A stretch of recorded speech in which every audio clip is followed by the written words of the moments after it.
Hello friend, welcome to my YouTube channel technical question hub. मैं हूं आलोक रंजन और मैं लेकर रहा हूं यूरिया प्लांट से रिलेटेड जो क्वेश्चन की जो सीरीज है उसका पार्ट 7वां।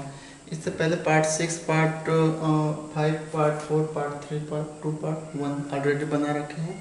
अगर आप दोस्तों वो वीडियो नहीं देखे हो तो देख लो। इसमें हमने आज कवर अप किया है ओनली प्रीलिंग टावर से रिलेटेड जो क्वेश्चन पूछे जाते हैं वो। पार्ट 7 में प्रेलिंग टावर जो है, प्रेलिंग टावर या प्रेलिंग टावर मोस्टली सब जगह यूज होती है। कहीं कहीं BFC बल्क फ्लो कूलर भी यूज होता है, बल्क फ्लो कूलर। तो कुछ क्वेश्चन बल्क फ्लो कूलर के भी रहेंगे, कुछ प्रेलिंग टावर के रहेंगे और कुछ नीम ऑयल जो यूज करते हैं, नीम कोटेड यूरिया, तो उसमें नीम ऑयल के से रिलेटेड भी रहेंगे। तो चलिए देखते हैं दोस्तों क्या है इसमें। दोस्तों सबसे पहले जो क्वेश्चन पूछा जा सकता है वो है prilling tower working principle with the process flow diagram. जो प्रीलिंग टावर का जो डायग्राम है वो पूछा जाता है कि कहाँ पे बकेट होती है, कितनी बकेट से जो यूरिया प्रिल गिरती है, किस कन्वेयर पे आती है, किस कन्वेयर जैसे MT1, ET1, ET2, ET3 जो भी PNG1, PNG2 या कहीं भी है, तो वो पूरा डायग्राम आपको बताना रहेगा। उसके बाद दोस्तों how many unit operation involve in prilling tower, ये सबसे इम्पोर्टेंट है कि प्रीलिंग टावर में कितने टाइप के यूनिट ऑपरेशन इन्वॉल्व हैं। जैसे कुछ ऑपरेशन मैं आपको 2-3 ऑपरेशन बता दे रहा हूँ। जैसे क्रिस्टलाइजर भी इसमें इन्वॉल्व है प्रीलिंग में, क्योंकि प्रील के क्रिस्टल बन जाते हैं। हीट ट्रांसफ़र तो हो ही रहा है, गर्म सोल्यूशन से ठंडा हो रहा है तो हीट ट्रांसफ़र हो गया। मास ट्रांसफ़र भी हो रहा है, लिक्विड से सॉलिड में मास ट्रांसफ़र भी हो गया, क्रिस्टलाइजेशन भी हो गया, इवेपोरेशन भी हो रहा है। तो कितने टाइप के हमारे जो हैं यूनिट ऑपरेशन प्रीलिंग टावर में हो रहे हैं उसको आपको बताना रहेगा। Why does rain not enter in prilling tower, ये दोस्तों उस व्यक्ति से पूछा जाता है जो कभी प्रीलिंग टावर पे गया नहीं है। तो उससे कभी कभी पूछ लेते हैं, अच्छा ये बताओ कि जब बारिश होती है, इतनी भयंकर बारिश होती है, तो प्रीलिंग टावर के अंदर बारिश क्यों नहीं जाती। ये क्वेश्चन थोड़ा सा स्टूपिड क्वेश्चन है, लेकिन पूछा जाता है कि हाँ प्रीलिंग टावर में बारिश जो है, बारिश का पानी अंदर क्यों नहीं जाता, यानी बकेट क्यों नहीं भीग जाती, ऐसा कुछ। नेक्स्ट है हमारा type of levers in prilling tower. आप जानते हो कि प्रीलिंग टावर्स में हमारे लोअर्स लगे होते हैं, जैसे उसकी कूलिंग करने, जैसे हमारे कूलिंग टावर्स में लोअर्स लगे हैं, वैसे प्रीलिंग टावर में भी लोअर्स लगे हैं। तो कितने हैं, मूवेबल कितने हैं, या स्टेशनरी कितने हैं, तो वो सारे टाइप ऑफ लोअर्स पूछे जाते हैं। बकेट चेंज ओवर SOP, यानी कि standard operating procedure of bucket change over. फिर टेक्निकल स्पेसिफिकेशन ऑफ बकेट की RPM कितनी होती है, बकेट के नंबर ऑफ होल्स कितने, होल की साइज क्या है, मेटल किस बकेट जो बनी है वो किस मेटल की, ये सारे जो है टेक्निकल स्पेसिफिकेशन ऑफ बकेट में पूछे जा सकते हैं। What is meaning of scraper bumping in prilling tower. Prilling tower में आप जानते हो कि जब से पार्टिकल गिरता है तो उसको स्क्रैप करने के लिए हमारा एक स्क्रैपर लगा होता है। तो स्क्रैपर जब बम्पिंग करता है, क्या है मतलब स्क्रैपर बम्पिंग का, और कैसे हम स्क्रैपर बम्पिंग से बचा सकते हैं, यानी रेमेडीज एक्शन क्या है, स्क्रैपर बम्प ना हो उसका रेमेडीज एक्शन क्या है। उसके बाद स्क्रैपर क्लीनिंग SOP, जो स्क्रैपर की क्लीनिंग कैसे करते हैं उसकी स्टैंडर्ड ऑपरेटिंग प्रोसीजर बताओ, तो ये है दोस्तों। उसके बाद belt conveyor and it's part. Belt conveyor क्या है, कहाँ पे हम बेल्ट कन्वेयर का यूज करते हैं, बेल्ट के कितने पार्ट्स हैं, वो सारे पूछे जा सकते हैं। उसके बाद type of roller use in belt conveyor.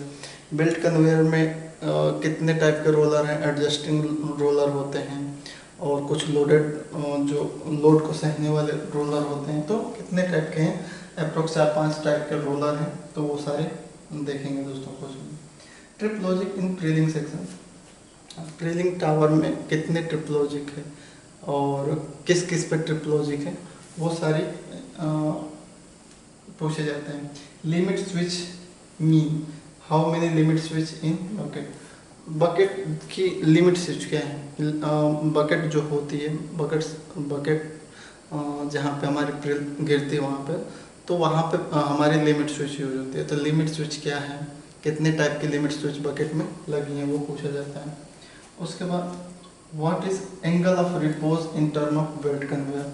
दोस्तों बेल्ट कन्वेयर का जो प्रिंसिपल है वो एंगल ऑफ रिपोज है, यानी कि कितनी ऊंचाई तक बेल्ट कन्वेयर सॉलिड जो है प्रिल को ले जा सकता है और कितनी ऊंचाई तक नहीं ले जा सकता। मैक्सिमम ऊंचाई जो है कि आप देखते होंगे कि जो यूरिया प्रिल की जो बेल्ट कन्वेयर है वो कुछ हाइट तक ही ले जाता तक ले जाके फिर जाता है जो भी है, यानी कि एंगल ऑफ रिपोज ये डिसाइड करता है कि कितनी ऊंचाई तक हम कन्वेइंग कर सकते हैं यूरिया प्रिल का। तो what is angle of repose in term of belt conveyor, ये बताएंगे दोस्तों। Technical specification of prilling tower, prilling tower जो बना है उसका टेक्निकल स्पेसिफिकेशन पूछते हैं, मतलब कि प्रिलिंग टावर की हाइट, एक तो टोटल हाइट और एक वो हाइट जहाँ से ग्राउंड से बकेट की हाइट, ये दो हाइट पूछे जाते हैं। उसका dia, outer dia, inner dia पूछा जा सकता है। उसके बाद आते हैं BFC, व्हाट और when we use.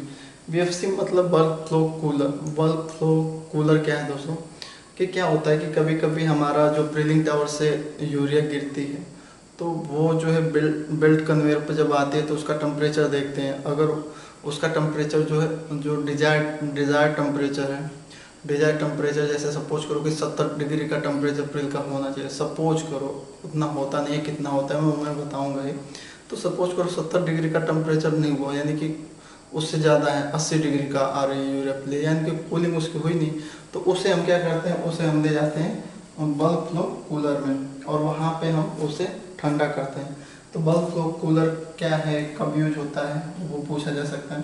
Process flow diagram of bulk BFC section, bulk flow cooler का प्रोसेस डायग्राम, प्रोसेस डिस्क्रिप्शन कैसे है, किस टाइप का वो हीट एक्सचेंजर है, कैसे वो वर्क करता है, वो सारा पूछा जा सकता है। उसके बाद BFC cleaning, bulk flow cooler की क्लीनिंग कब होती है, कैसे होती है, उसकी SOP क्या है, वो पूछा जा सकता है।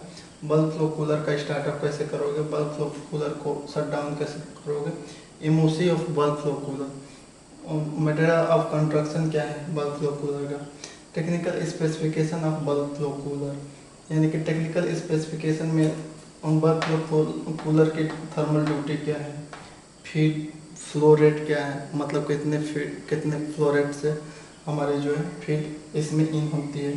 प्रोडक्ट इनलेट टेम्परेचर क्या होता है, बल्क फ्लो कूलर में मैक्सिमम इनलेट टेम्परेचर क्या है, और प्रोडक्ट आउटलेट में प्रोडक्ट क्या है, प्रिल ही है, प्रिल का इनलेट टेम्परेचर, प्रिल का आउटलेट टेम्परेचर। उसके बाद कूलिंग मीडियम जो है, कूलिंग मीडियम आप जानते हो इसमें हम पॉलिश वाटर देते हैं। तो कूलिंग मीडियम का इनलेट टेम्परेचर कितना होता है, इनलेट प्रेशर क्या होता है, कूलिंग मीडियम का आउटलेट टेम्परेचर क्या होता है, आउटलेट प्रेशर क्या होता है, ये पूछा जा सकता है।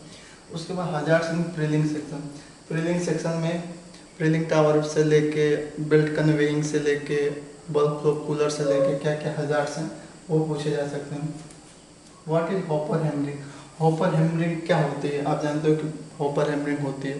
तो हॉपर हैमरिंग क्यों करते हैं, कैसे करते हैं, किस मेटल से करते हैं, वो सारे क्वेश्चन पूछे जा सकते हैं। बकेट डाइवर्ट इनटू प्रिलिंग सेक्शन या V5 या V5A, वो कौन सी कंडीशन है जहाँ जब हम बकेट को, या आप जानते हो बकेट जो है प्रिल की जो सॉरी यहाँ पे बकेट लिख दिया है, यहाँ पे हमारा सोल्यूशन होना चाहिए दोस्तों,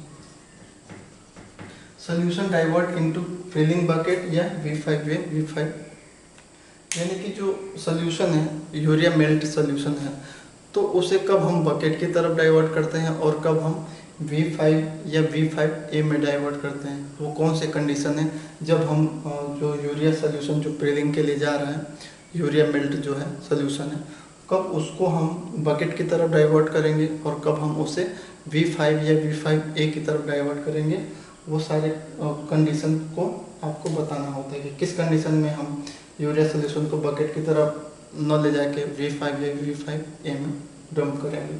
नेक्स्ट क्वेश्चन नीम ऑयल से होता है कि नीम ऑयल नोजल की क्लीनिंग कैसे करते हैं, और नीम ऑयल की जो प्रोसेस फ्लो डायग्राम बताइए कि कैसे हमारा नीम ऑयल जो है स्प्रे होता है।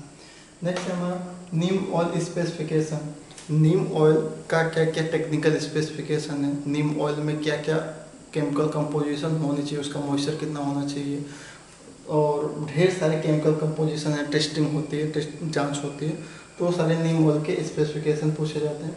उसके बाद unloading of tanker, Neem oil tanker आता है, आप जानते हो कि दूर से आता है, तो नीम ऑयल के टैंकर को अनलोड करना है तो स्टैंडर्ड ऑपरेटिंग प्रोसीजर क्या होगा, कैसे आप नीम ऑयल टैंकर को अनलोड करोगे, वो पूछा जाता है। तो मैक्सिमम ये ड्रिलिंग सेक्शन से मैंने ये कवर अप करने की कोशिश की है। इसमें से और कुछ ड्रिलिंग टावर से रिलेटेड क्वेश्चन है तो प्लीज़ कमेंट बॉक्स में लिखिए, उसे भी इंक्लूड करके फिर उसको सॉल्व करेंगे। आई होप आपको वीडियो अच्छी लगी होगी। Thanks for watching. जय हिंद।